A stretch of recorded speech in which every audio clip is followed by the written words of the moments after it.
우리 뭐 얼마 나오지 않으셨지만 좌우 이렇게 살펴보면서 좀 째려보지 마시고요. 우리 한번 미소를 지으면서 사랑하고 축복합니다라고 인사합니다. 네. 이제 오늘 이제 말씀은 매일마다 말씀 묵상하는 말씀 부분에서 한 말씀을 선택해서 증거하는데요. 오늘 본번의 디모데 전후서는 사랑하는 바울 사도에게는 사랑하는 믿음의 아들이 있었어요. 그리고 제자이자 아들이라고 얘기하죠. 그 사람이 누구냐면 디모데거든요. 그 디모데에게 이제 목회자로서, 젊은 목회자로서 교회를 담당하는 데 있어서 매우 버거운 일들이 많이 있었을 것입니다. 그럴 때 이 바울 사도가 디모데에게 편지를 전편 후편으로 나누어서 디모데 전서, 디모데 후서를 전해줘서 디모데에게 목회관념이 어떤 관념을 가지고 목회를 해야 될 것인가라는 목회 서신을 전해주는 내용이 오늘 본문의 내용 중에서 한 핵심이다라고 볼 수가 있다라고 하는 거죠. 자, 오늘 본문에 보면 이거예요. 뭐라고 말씀하시면, 내가 지금 여태까지 고난을 받으면서 일생 정말 지금까지 살아오면서 고난을 받으면서 그리스도의 복음을 전하면서 살아왔다. 이 고난은 부끄러운 고난이 아니다. 바로 이 고난을 받는 것은 바로 많은 사람들의 영혼을 살려내기 위한 그런 고난인데, 그 살려내기 위한 고난 중에서 최고의 핵심의 생명력은 복음의 말씀이다라는 것을 이야기를 하고 있는 거죠. 자, 이 말씀을 전하면서 내가 그분을 알고 그분은 항상 나와 함께 하신다라는 것을 디모데에게 이제 알려주죠. 알려주고 난 다음에 이제 디모데에게 뭐라고 말하냐면, 내가 여태까지 너에게 알려주고 가르쳐주고 그리고 말씀을 전해줬던 복음의 메시지를, 그리고 또한 디모데 전서까지 쭉 너희가 읽었지만 이 말씀을 복음을 전해줬던 것을 너희가 잘 전수를 받아서 나와 같이 고난을 함께 참여하고 그 고난 속에서 그리스도의 영광을 드러내서 많은 사람들의 영혼을 구원해라라고 하는 그런 권면의 내용이 오늘 본문에 주고 있는 내용이죠. 그러면 첫 번째는 자기를 소개해요. 내가 지금 고난을 당하는 고난은 부끄러운 고난이 아니라 영광스러운 고난이다.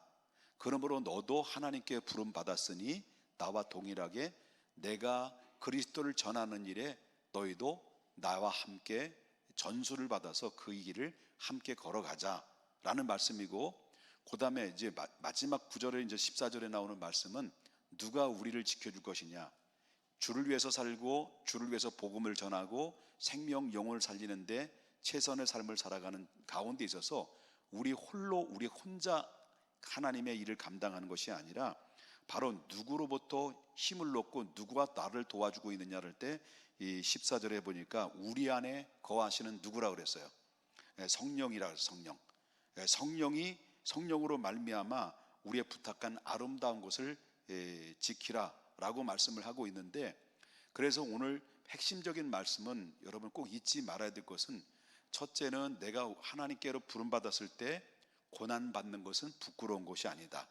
바로 그것은 영광스러운 고난이다. 그리고 또 한 가지, 이 영광스러운 고난에 우리 모두 함께 너도 동참하라. 너에게 가르쳤던 것을 전수를 받아서 나와 함께 바톤을 이어받아서 끝까지 이 임무를 완수하라. 그 일을 돕는 분은 누구냐? 우리 안에 거하시는 누구라 그랬습니까? 성령의 하나님이시다라는 것을 오늘 본문의 그 말씀의 핵심이다라고 이야기할 수가 있다라고 하는 거예요. 이해되셨으면 아멘 하십시다. 네, 그렇죠? 자, 이 말씀을 보면서 제가 좀 깨달은 부분이 있다고 한다면, 새벽에도 좀 말씀을 드렸지만 정말 하나님이 원하시는 교회, 하나님이 기뻐하시는 교회가 무엇이고, 또 하나님이 원하시는 목회자가 무엇이며, 하나님이 기뻐하시는 성도의 삶이 무엇인가라는 것을 생각을 해봤어요. 그것은 바로 뭐냐면, 하나님이 원하시는 교회는 예수 그리스도께서 내려주신 지상 명령을 끝까지 지키고 완수하는 거예요. 예수님께서 우리에게 허락하신 지상 명령이 무엇일까요? 그게 뭘까요? 땅 끝까지 이르러 내 증인 되는 거예요. 그리스도를 전하는 거예요. 여기에 뭐가 있습니까? 생명이 있고 여기서 구원이 있고 기쁨이 있고 소망이 있고 하나님 나라가 있는 거예요. 그렇기 때문에 교회의 존재 이유와 목적은 다른 거 없어요. 바로 예수님의 지상 명령을 끝까지 지키고 완수해 나가는 그 일을 하는 교회가 하나님이 기뻐하시는 교회고 하나님이 원하는 교회다라고 하는 거예요. 그래서 교회가 이 하나님의 본질을 잃어버리고 방법과 수단이 먼저 앞서다 보면 교회 부피만 키우려고 하는 거죠. 교회 성도의 수에 대한 관심이 많아지게 되죠.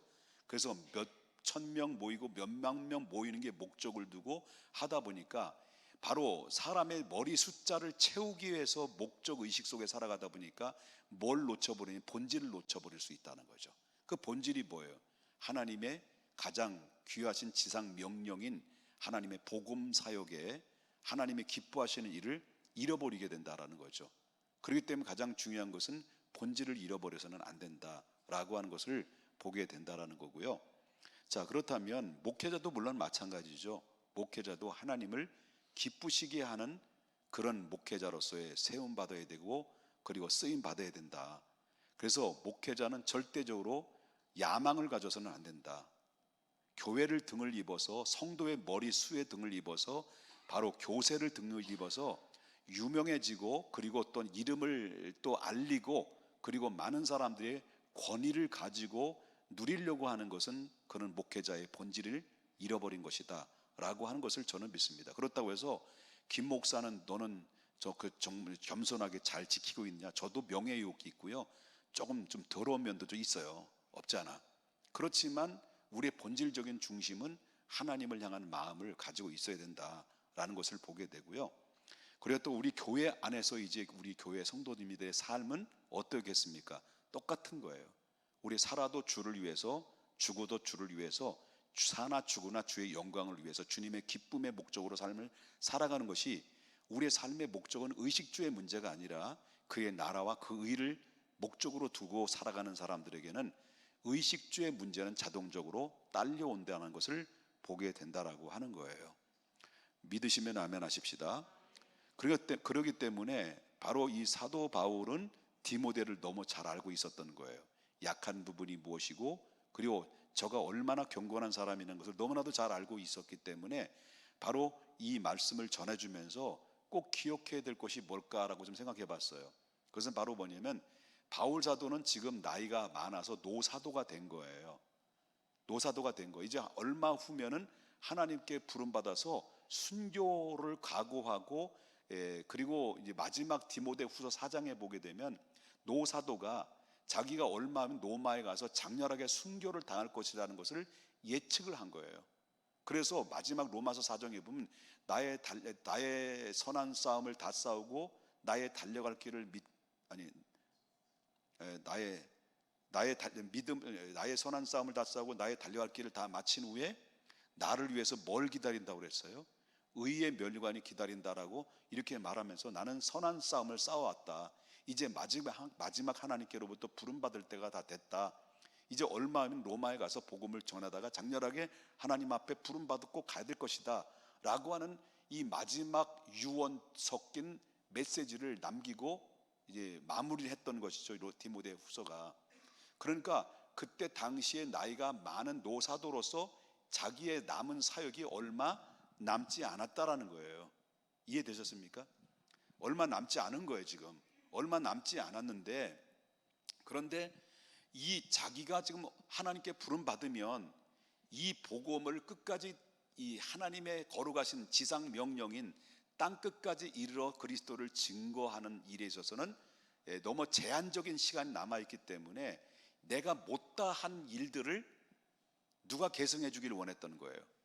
믿음의 아들 누구예요? 디모데가 이 못다한 그 사명의 길을 계승하기를 원했던 거예요. 그래서 그때 당시에 그가 원했던 것은 바로 로마를 뛰어넘어서 마지막 땅끝이라는, 그때 당시는 땅끝을 어디냐면 스바냐, 다시 말하면 스페인이 그때 당시 땅끝으로 생각했던 것이거든요. 바울 사도는 최종 목적지가 어디로 봤냐면 땅끝이라고 하는 스페인 쪽까지 가는 걸 원했었던 거예요. 그래서 복음을 자기가 마무리를 하려고 했던 건데, 이제는 이제 하나님의 부름 받을 때가 얼마 남지 않았다는 걸 생각을 하고, 이제 모든 제한적인 남아있지 얼마 남지 않는 이 복음 사역에 이것을 마무리하고 끝나게 되면 계속해서 이것을 계승할 수 있는 하나님의 믿음의 그 모델이 있어야 되는데, 바울 사도는 누구를 지목하게 되냐면 디모데를 지목하게 됐던 거예요. 그렇기 때문에 그러면 무엇입니까? 이렇게 계승을 하게 되면 어떤 일이 벌어질까요? 예수님의 지상 명령이 끝까지 계속 이어지면서 복음이 전파되면 그 복음이 땅끝까지 이르러 복음이 전파되는 놀라운 역사가 임하게 된다는 것을 바울 사도는 너무나도 잘 알고 있었던 거죠. 그리고 우리 그 바울 사도는 크게 범위가 넓게 생각했다고 한다면, 좁은 의미에서 제 입장에서 우리 중앙교회 묵상하면서 우리 중앙교회 미래를 한번 생각을 좀 해봤어요. 미래를 생각해 봤는데, 제가 나이가 이제 여태까지 목회를 해온 날보다는 이제 목회를 이제 마무리할 날이 더 얼마 안 남았죠. 여태까지 30년 넘도록 한 교회에서 목회를 하고 지금까지 달려왔으니까, 그리고 이제 얼마 남지 않는 기간이 이제 남지 않았어요. 10년 가봐야 얼마나 많이 남겠습니까? 금방금방 가니까 속도 감각이 빨라지게 되잖아요. 그래서 저는 그렇게 생각합니다. 이제 제가 이제 물러나게 되면 이제 후임자가 이제 생기게 되겠죠. 후임자가 생기게 되면 과연 내가 가지고 있었던 신앙에 정말 그렇게 화려하지는 않지만, 그렇다고 해서 또 큰 어떤 포부를 가지거나 큰 목적을 두고 있지는 않지만, 그러나 그 마음의 중심 한복판에는 하나님이 거룩하신 기쁘신 뜻을 이루기 위해서 날마다 애쓰고 힘썼던 이 부분만큼이라도 바로 이 계승을 전승할 수 있는, 계승할 수 있는 후임자가 나왔으면 좋겠다라는 그 기도가 좀 나온 거예요. 그래서 그 후임자가 나왔으면 좋겠다라는 것이 왜 그러냐면, 우리 교단의 대표적으로 말하는 우리 교단에 있어서는 사랑의 교회가 있죠. 옥하는 목사님, 제가 참 존경하는 목사님인데 좀 일찍 돌아가셨어요. 옥하는 목사님이 이제 하나님 앞에 부름 받아 소천을 하셨는데, 소천하셔서 후임자가 이제 그 일을 맡아서 했는데, 전임 소천하신 옥하는 목사님은 교회를 짓는 걸 원하지 않았어요. 성도의 수가 많아지는 것도 원하지 않았어요. 정말 제자 훈련을 통해서, 그리고 하나님의 거룩하신 뜻을 정말 어떤 외부에 팍 터뜨려서 나타나는 것이 아니라 자기 주어진 삶의 현장에서 그리스도의 제자의 삶을 살기를 원했던 것이 그분의 뜻이다라고 했던 것이죠. 그런데 이제 그런 부분들이 이제 그 후임자가 오므로 말미암아 교회를 크게 무리하게 짓고, 이런 부분들이 그 전임의 그 믿음의 계승을 쫓아 믿음의 정신을 계승하려고 했던 부류의 사람들과 새로 오신 분의 목사님을 따랐던 분류의 사람들이 나눠지면서 상당히 갈등이 이제 임하게 된 거죠. 그러니까 너무 갭이 많았던 거예요. 물론 목적은 하나님의 영광이지만은 방법적으로 볼 때는 약간의 이제 갭이 많이 생겼던 부분이 있었다라고 하는 거죠. 근데 중요한 것은 바로 뭐냐면, 이런 것이 결국은 하나님의 거룩하신 영광의 자리에 훼손을 하게 되게 되고, 그리고 또한 하나님의 빛을 드러나는 일에 어두움이 결국 먹구름을 끼게 만들어서 빛을 못 보게 만드는 원인이 된다는 것을 제가 보게 된다라고 하는 거죠. 중요한 것은 바로 뭐냐면, 우리가 어떤 외부적인 화려함이 아니라 그 중심 복판에 바로 교회가 크든 작든, 그리고 보잘것없는 목사일지라도 중요한 것은 바로 뭐냐면, 하나님을 기쁘시게 하는 목사로서 진실되이 하나님 앞에 쓰기를 원하는 것이, 이거 바로 주님이 원하신 뜻이라고 한다면, 그 작은 소망과 그 기쁜 뜻을 계속 바톤을 이어서 계승해서 오직 하나님께 영광을 돌릴 수 있는 후임자가 나오는 것이 우리 교회의 바람직한 그런 목적이다라는 것을 한번 좀 생각해 봤고요. 그렇게 생각을 참 잘했다고 생각하죠. 그리고 또 이렇게 아멘까지 안 해도 되는데, 자, 그리고 우리 중앙교회 성도님들은요, 우리 기성세대들이잖아요. 우리 기성세대들은 우리 1세대라고 할 수 있는, 저와 함께 하고 있는 세대들은 1세대라고 할 수 있는 거예요. 그래서 우리 이문수 장로님, 저희가 30년 거의 다 되셨는데 저희 오신 지 두네 분이 30년 다 되셨고, 저 이용길 집사님은 한 20년 좀 넘었네요. 그죠? 20년 됐나요? 안 됐구나. 예, 좀 빼기 5. 예, 그래서 적지 않은, 우리 남경희 집사님은 20대 오셨고요. 적지 않은 세월이 지났어요. 우리 1세대들이 지금 바로 그분들이 이 교회 토양을 만들어내는데 상당히 많이 땀과 눈물이 들어있었던 교회가 바로 이 교회예요. 그러니까 이 교회가 왔는데 목적이 뭡니까? 하나님의 영광을 위해서 하나님이 기쁘시게 하는 목적이잖아요. 그러기 위해서는 이 교회는 앞으로 10년 후에, 20년 후에, 30년 후에 이후를 내다보면서 지금까지 달려왔어요. 우리 교회는 20년 후를 보자, 아니면 30년을 보고 50년을 내다보자. 그때도 바로 우리가 바라고 원하는 것처럼 계속해서 이 교회가 건강한 교회로서 하나님께 영광 돌리고 하나님 앞에 마지막에 이 교회를 바쳐드릴 수 있는 교회가 됐으면 좋겠다라는 것이 우리 기성세대들의 모든 사람들의 소망이고 바람이다라고 하는 거죠. 문제는 바로 뭐냐면 이 세대들이 문제예요. 우리 청년들이 문제라는 거예요. 청년들이 믿음이 좋은 것 같죠? 막 불받고 막 그렇죠? 그렇지만 우리 기성세대들은 우리 기성세대들을 가볍게 봐서는 안 되는 거예요. 오랫동안 시행착오를 많이 겪어본 사람들이 실패가 무엇이고 성공이 무엇인가를 알고 있는 거죠. 그런데 이 친구들은 시행착오를 많이 겪어보지를 않은 거예요. 그렇기 때문에 시행착오를 겪어보지 않는 사람들이 생각은 이것이 내가 옳다라고 생각하지만 옳지 않는 부분이 더 많다라는 거죠. 그거를 우리가 한번 생각해야 된다는 거예요. 그렇기 때문에 젊음, 개혁 이런 거 다 좋아요. 그런데 우리가 기성세대들이 오랫동안 오랜 세월을 살아오면서 시행착오를 겪으면서 이게 무엇이 잘못됐고 이게 얼마나 귀한가라는 것을 여태까지 쭉 그걸 보고 느끼고 왔기 때문에 가정의 관계도 마찬가지예요. 자식들이 아무리 잘났고 생각이 올바랐다 할지라도 오랫동안 살아온 인생을 살아온 부모의 생각은 그것이 옳은 것이 더 많다라는 걸 알아야 돼. 옳은 것이 틀리지는 않아요. 그런데 막 우기죠. 잘났다고 잘난 척하죠. 세월 지나봐. 한 5년이 지나고 10년이 지나니까 부모 말이 맞는 거야. 솔지야 그렇지? 그거야. 그러니까 우리가 기성세대들이 오랫동안 오랜 세월 동안 시행착오를 통해서 하나님 앞에 토양을 만들고 그리고 다음 세대까지 다 발판을 만들어서 이 모든 신앙의 믿음의 정서를 계승을 받아서 이 교회가 계속 그 기성세대의 믿음을 본받고 그분들이 걸어갔던 발자취를 동일하게 따라하고 그들의 정신을 이어받아서 교회를 사랑하고 교회를 이끌어 간다고 한다면 이 교회는 우리 평택중앙교회는 20년 30년이 지나도 교회는 건강한 교회가 되는데 그렇지 않으면 교회는 무너집니다. 교회는 없어질 수도 있어요. 무서운 얘기지만 없어지는 것은 책임이 크다는 것을 보게 된다라고 하는 거예요. 교회 형제 잘 아셨죠? 우리 예찬이 형제 잘 아셨죠? 우리 회장님 장로님도 잘 아셨죠? 앞으로 장로님 윤철이 형제한테 얘기하는 거예요.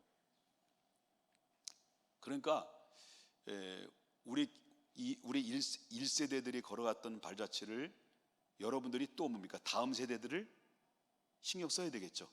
다음 세대들이 시집가면 이제 앞으로 집사님 되고 권사님 될 거잖아. 딴 데 갈 거야? 이 교회 있을 거지? 둘이 있을 거야? 시집가서 나무일 거야? 그럼 권사님 집사님 될 거지? 딴 생각했지? 잘 알지? 그러면 여러분들도 다음 세대를 생각하지 않으면 여러분들이 세대에 10년 지나면 이 교회는 존재하지 못해요. 그만큼 하나님의 기뻐하는 교회로 다음 세대를 이 교회를 끝까지 교회가 건강한 교회로 주님 재림하셨을 때 이 교회를 바쳐드릴 수 있는 아름다운 교회로 목적을 두고 살아가야만이 이것이 바로 주님의 기뻐하시는 교회다라고 하는 것입니다. 그러기 위해서는 우리 중앙교회는 이제 앞으로 중직자라는 게 굉장히 중요해요. 중직자 세우는 게 굉장히 중요하다. 그렇기 때문에 바울 사도가 디모데를 정확하게 봤던 것처럼 우리 교회를 이끌어갈 중직자들을 잘 생각해야 돼요. 앞으로 우리 이제 1세대들은 저와 함께 이문 장로님이나 유재영 장로님이나 김선호 장로님은 저와 함께 이제 1세대들이 그 길을 걸어갔다고 한다면 앞으로 중직자들은 이 세대들과 함께 할 수 있는 중직자들이 세워져야 돼요. 그러면 세워졌는데 사람을 잘 알아야 되겠지? 중직자를 세우려면 잘 알아야 되는데 여러분은 어떻게 알아야겠습니까? 누굴 세워야 되겠습니까? 중직자. 기도 많이 하는 사람? 그리고 또 잘생기고 미남인 꽃미남 같은 사람? 예쁜 분? 외모 좋은 사람? 돈 많은 사람? 이런 사람들을 세워가지고 피본 사람들, 피본 교회들 많아요.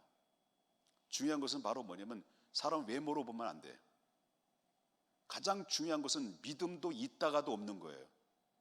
믿음도 있다가도 없는 거, 있다가도 없고 없다가도 있는 게 믿음이야. 믿음이 있을 때는 그 성품이 다 가려져요. 더러운 성품이. 믿음이 있을 땐 더러운 성품이 다 갈아져요. 근데 믿음이 딱 떠나게 되면 더러운 성품이 우웩하고 드러나면 그때부터는 본성이 드러나게 되면 교회에 엄청난 파장을 일으키는 경우들이 너무 많이 있습니다. 그렇기 때문에 일꾼 세우는 건 쉬워요. 일꾼 세우는 건 쉬워요. 그렇지만 일꾼을 그만두게 할 수는 없는 거예요. 그만큼 일꾼을 세운다는 것이 너무 중요한 것이, 그리고 또 내가 이 사람이 친분이 있다, 너무나 좋은 절친이다 생각하는데, 절친이다라고 생각해도 여러분 그 일꾼을 세우는 것은 냉정해야 돼요. 냉정해야 됩니다. 무슨 뜻인지 아시겠어요? 여러분들이 마찬가지예요.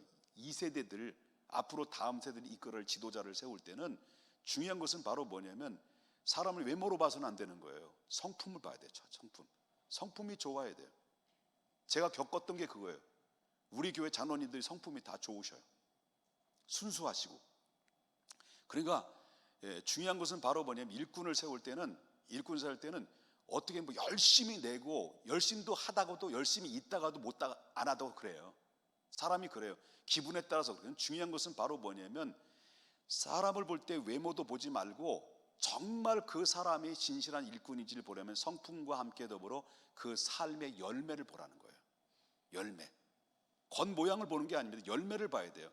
그 사람이 어떻게 살아가고 있는지, 그 사람이 정말 그리스도의 삶을 드러나고 있느냐, 정말 교회를 사랑하느냐, 다음 세대를 아끼고 이 교회를 그만큼 사랑하고 있느냐, 이런 그런 애착과 사랑의 마음을 가지고 주님의 마음을 품고 있는 사람들을 생각하면서 일꾼을 봐야 되고 일꾼을 뽑아야 되는 거예요. 안다스텐? 권사님, 무슨 말인지 뜻 아시죠? 권사님, 아셨죠? 앞으로 여러분 권사님 될 거잖아. 그렇죠. 너무 어리다. 청년 그래, 청년 해줄게. 그러니까 바울 사도의 소원이 뭐라고요? 내가 걸어갔던 길은 얼마 남지 않았다. 그러나 이 뜻을 계속 계승할 수 있는 자는 바로 너다. 네가 그 일을 감당했으면 좋겠다. 그러나 우리 힘으로는 안 된다. 내가 걸어왔던 길에 부끄럽지 않았다. 고난은 받았지만 부끄럽지 않았다. 그렇지만 바로 이 길을 걸어가는 영광의 길이기 때문에 바로 이 영광의 길을 걸어가는 일에 있어서 우리는 혼자 하는 게 아니다.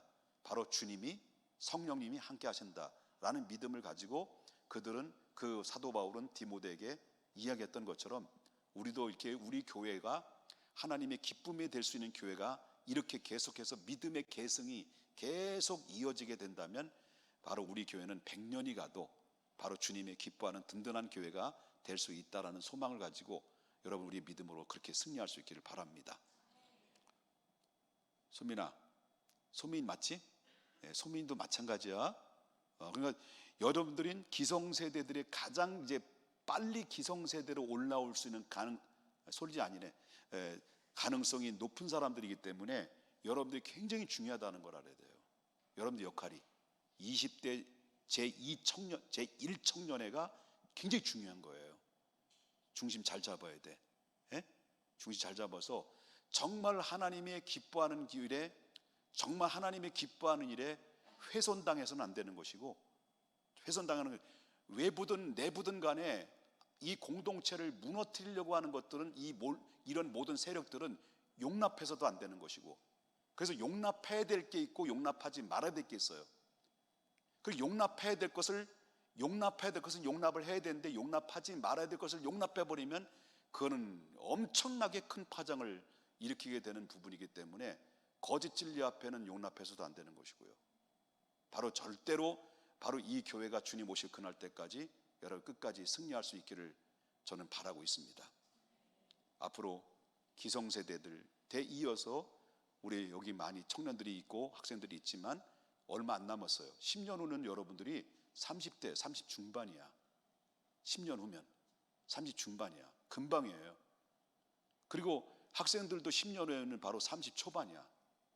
학생들 없네. 어디 갔어 이들. 게임방 갔거나 이들. 이래야 너 10년이면 몇 살이야? 28 시집 간다 안 간다 막 엄마한테 보내달라 안 보내달라 막 싸울 때네. 10년은 금방이에요. 우리는 미래 지향적을 봐야 돼요.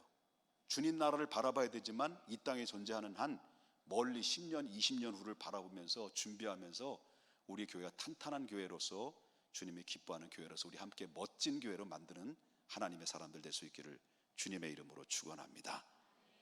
찬양하겠습니다.